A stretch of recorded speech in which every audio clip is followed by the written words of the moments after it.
कुछ सवाल खुद से पूछने की जरूरत है, और जो इनके भक्त हैं भस्मासुर, उनसे भी पूछने की जरूरत है कि बताओ भाई, अच्छा दिन आया, टमाटर जो है सेब की तरह खा रहे हो, मजा आ रहा है ना? अच्छा दिन, 2 करोड़ रोजगार तो पैदा हो गया होगा। ज्यों ही किसी किताब की दुकान पे कोई संघी बेरोजगार आपको दिख जाए और उसको कहिएगा, अरे प्रभु आप यहाँ क्या कर रहे हैं? आपको तो जो है ऑफिस में होना चाहिए, 2 करोड़ रोजगार पैदा हुआ है, आप यहाँ कहाँ घूम रहे हैं, किताब खरीद रहे हैं, फॉर्म खरीद रहे हैं, एप्लीकेशन दे रहे हैं, आपको तो वहां होना चाहिए था।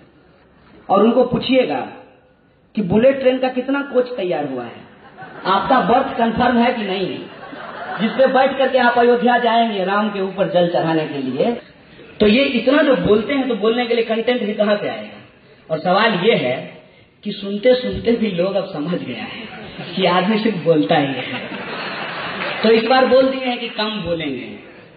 तो जो वो बोले हैं, चलिए आगे कम बोलेंगे, लेकिन पहले भी तो बहुत बोल चुके हैं ना पिछले 3 साल में। तो वो जो बोले हैं, हम उसी बोली हुई बात से सवाल खड़ा करते हैं। हम नहीं बोले थे, बड़ा बड़ा होर्डिंग लगा था, पता नहीं आपके शहर में लगा था कि नहीं लगा था, बड़ा बड़ा होर्डिंग लगा था, उस पर लिखा हुआ था, बहुत हुआ किसानों पे अत्याचार, अब की बार मोदी सरकार। तो मोदी की ही सरकार बनी है, ट्रम्प की सरकार थोड़ी बनी है। तो किसान पे अत्याचार क्यों हो रहा है, किसान क्यों मर रहे हैं?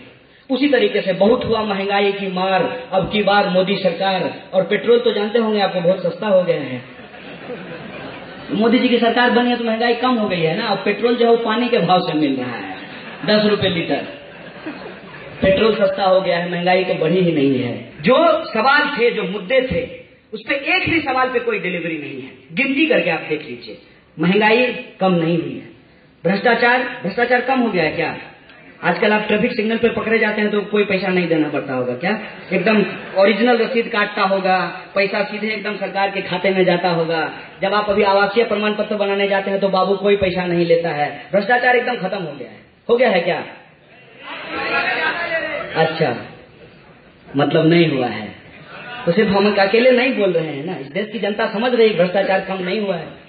और 2G 3G का नाम खूब लिया गया था, तो सुरेश कलमाडी तो जेल में होंगे, और बाकी सारे लोग, जितने ऊपर लोगों के ऊपर आरोप था, वो सब तो जेल में होंगे।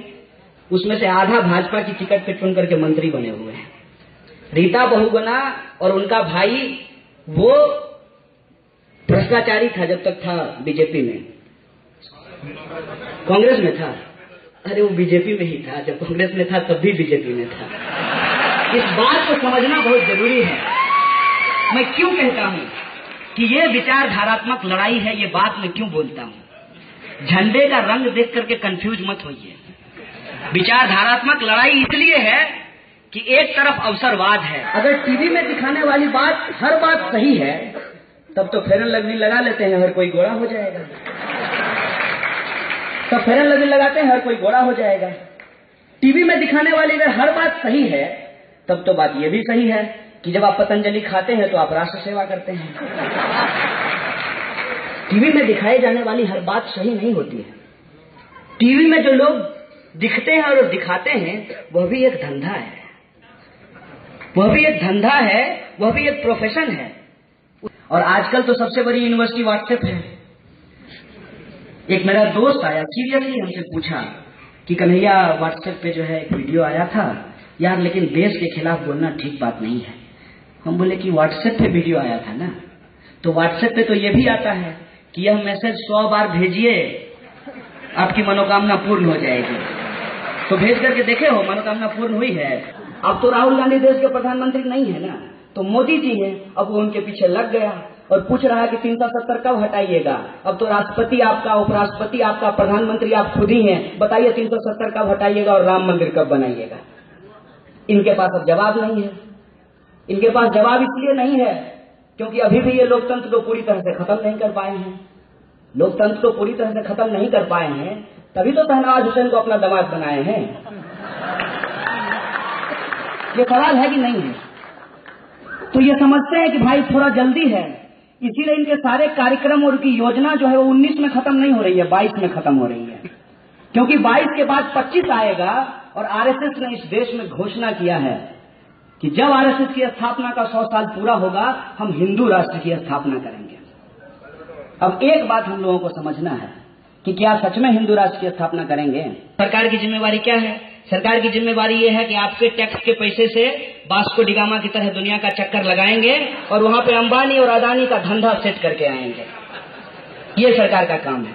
हम भी कहते हैं और आप भी कहते हैं, कश्मीर से कन्याकुमारी भारत माता एक हमारी, कश्मीर से कन्याकुमारी भारत माता एक हमारी, तो क्यों है दोहरी नीति तुम्हारी?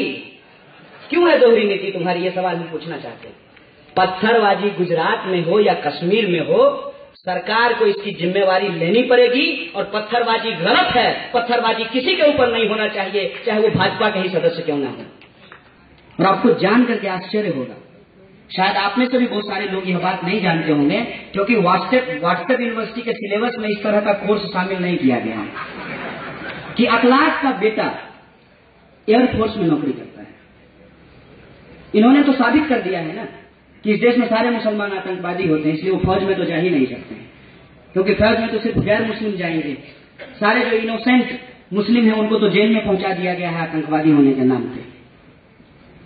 यह बात लोगों को मालूम नहीं है। वो देश की सेवा कर रहा है सीमा पे, और बीफ होने के आधार पर उसकी हत्या कर दी जाती है। सुबह बढ़िया से एकदम सूट बूट पहन करके तैयार हुए और रात वाला 2 रोटी ले लिए और सुबह सुबह गाय माता को दे दिए, तो लगा कि आहा आध्यात्मिक सुख है। कभी गाय को 1 महीना रख करके देखो, तब समझ में आएगा। ये लोग सिंबोलिज्म करते हैं, सिंबोलिज्म। इनको रियलिटी और वास्तविकता से कोई लेना देना नहीं है। ये जानते ही नहीं है कि गरीबी क्या होती है, किसानी क्या होता है, गाय की सेवा करना क्या होता है, धर्म क्या होता है। इनको कोई चीज मालूम नहीं है। आज रक्षाबंधन है, इनका काम है कि हिंदू और मुसलमान को आपस में लड़ाते रहना है। ये कल को हो सकता है कि इस कहानी को भी बदल दें कि रानी रत्नावती ने हुमायूं को राखी बांधा था, तभी से रक्षाबंधन की शुरुआत हुई है। हो सकता है कि कल को इस कहानी को भी बदल दिया जाए, क्योंकि लव जिहाद के नैरेटिव को आगे बढ़ाना है ना। इसलिए हिंदू और मुसलमान भाई बहन भी हो सकते हैं, राखी भी बांध सकते हैं। इस बात को तो भुला देना है, इस बात को तो मिटा देना है। ये जो रियलिटी है इस देश के अंदर, इसको हमको समझना पड़ेगा। और जब हम समझते हैं तब हम इस नतीजे पे पहुंचते हैं कि देश एक गंभीर परिस्थिति से गुजर रहा है। मैं आपको डरा नहीं रहा हूं, क्योंकि मैं खुद नहीं डरता हूं, और मैं समझता हूं कि डरने की एक सीमा होती है। कब तक डराओगे भाई? कब तक डराओगे? मॉब लिंचिंग करोगे, भीड़ के द्वारा लोगों की हत्या कर दोगे, 1 आदमी मारोगे, 5 आदमी मारोगे, 10 आदमी मारोगे, गोली चला दोगे, जेल में डाल दोगे, निर्दोष लोगों को आतंकवादी बता दोगे, देशद्रोही पाकिस्तानी बता दोगे। कब तक करोगे? डर की भी एक सीमा होती है, और वो सीमा जिस दिन टूट जाएगी उस दिन लोग डरेंगे नहीं, तुमसे रोड पे निपटेंगे। ये बात समझ लो। इसीलिए कह रहा हूं कि लोगों को डराना बंद करो, डर की राजनीति बंद करो। डर खतरनाक होता है।